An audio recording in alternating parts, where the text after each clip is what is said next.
Hello বন্ধুরা, সুপ্রভাত সবাইকে। কেমন আছো সবাই? আমার পেজে তোমাদের সকলকে স্বাগত জানাই। অনেক দিন হলো তোমাদের কাছে কোনো ব্লগ নিয়ে আসা হয়নি। আজকে ভাবলাম চলো একটা ব্লগ নিয়ে আসি। তো সকালবেলা উঠেই আমি এখানে বালতি বসিয়েছি, জল আসেনি এখনও দেখছি।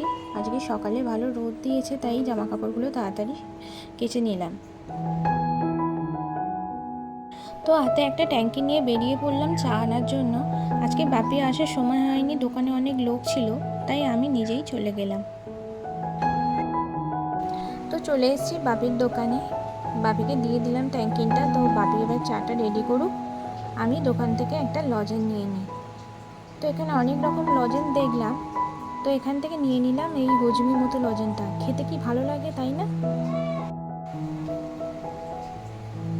তো চাটা রেডি হয়ে গেছে, জাস্ট চাটা এবার নিয়ে চলে যাব।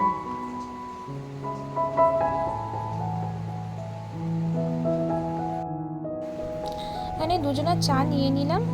তো আমার ভাই এখনো ঘুমাচ্ছে, তো পরে খাবে।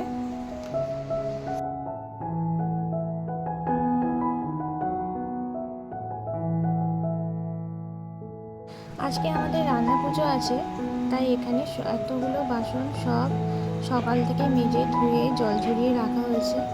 আর এখানে উনুনে আমাদের রান্না পুজো হয়। এই দেখো বন্ধুরা, কত বাসন আজকে সকালবেলা সব মেজে ধুয়ে জল ঝরিয়ে রেখেছি। তো কলে জল দিয়ে দিয়েছে, তো তাড়াতাড়ি আমি জলগুলো ভরে নিলাম। এখানে আবার সব সময় জল দেয় না, তো কখন জল আসবে একটু লক্ষ্য রাখতে হয়। আজকে সন্ধ্যে থেকে অনেক রান্না আছে, আজকে অনেক জল লাগবে এমনিও। তো বন্ধুরা, তোমাদের কার কার বাড়ি এই রান্না পুজো আছে অবশ্যই আমাকে কমেন্ট করে জানিও। আজকে আমি কি কি রান্না করব তোমাদের কাছে আবার নতুন ভিডিও নিয়ে আসবো। ততক্ষণে তোমরা সুস্থ থেকো, ভালো থেকো। এখন টাটা।